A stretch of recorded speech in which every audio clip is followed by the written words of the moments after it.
I kid you not, of all the things people enjoy doing when they come over here to the new property, these electric bikes are probably the star of the show. Everyone instantly wants to hop on one and go riding around the area and basically just open up the throttle and take off. They're super cool. Not gonna lie, it gets a little bumpy when you go over the grass, even though you have the front shock, which helps tremendously.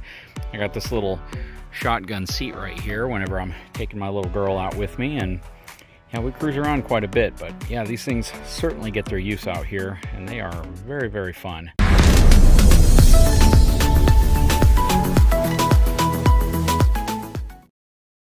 You know what, I'm gonna start this video off with an apology. I know a lot of you guys want to probably see the process of hooking up my gooseneck every time I hook up to it, but you know, I don't show it very often, and you know, I apologize for that, because even though this is something that's pretty common for me, it probably isn't that common for everyone watching the channel.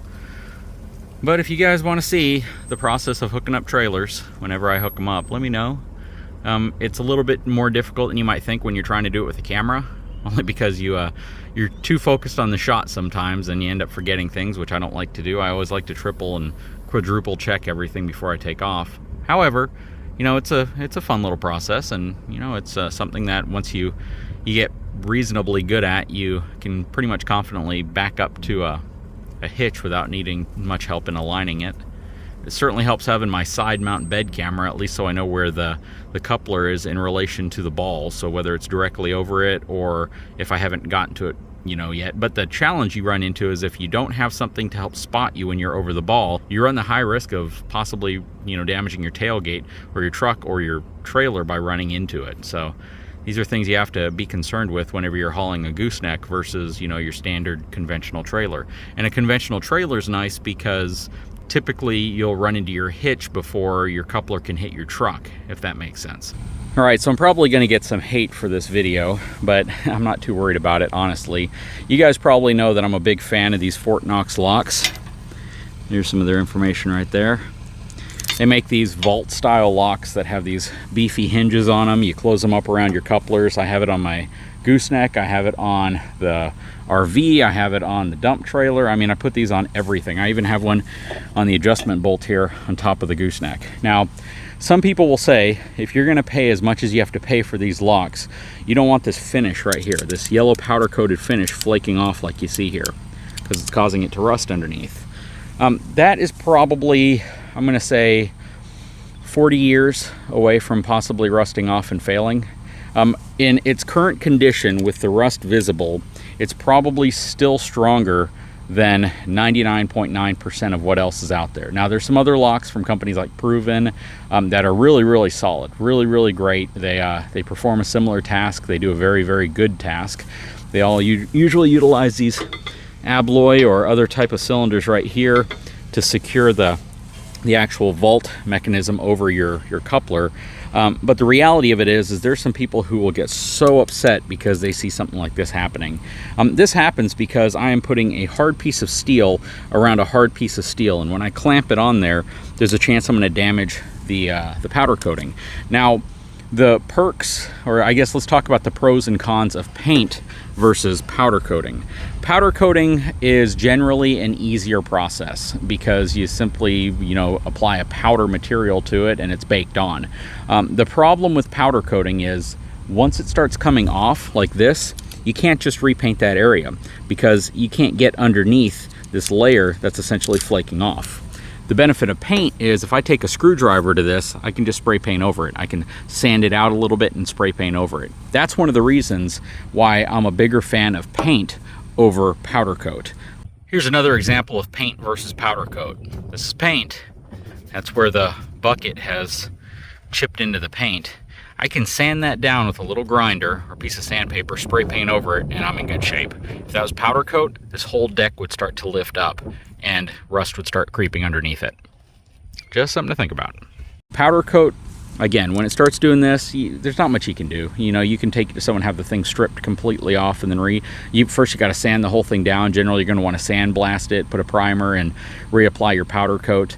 But this right here is just indicative of things that are powder coated. You know, they're not always going to last. This doesn't move around or come off nearly as much.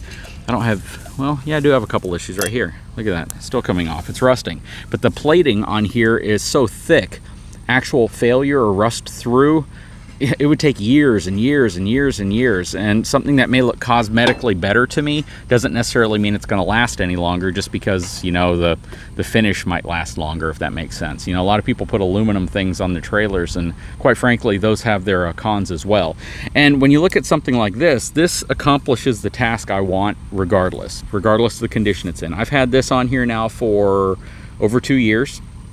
Same with this. On my other trailers, same thing. I keep these, just move them to new trailers when I need to, and they work really well. So this really isn't an advertisement per se for Fort Knox locks. It's just the fact that, I guess, you know, I know what my equipment's designed to do, and because I already account for the fact that, you know, things like this are going to get abused, I throw this in the back of a trailer, I throw this on the ground whenever I'm not using it. When I take the trailer out, I might just leave it here on the side of the yard.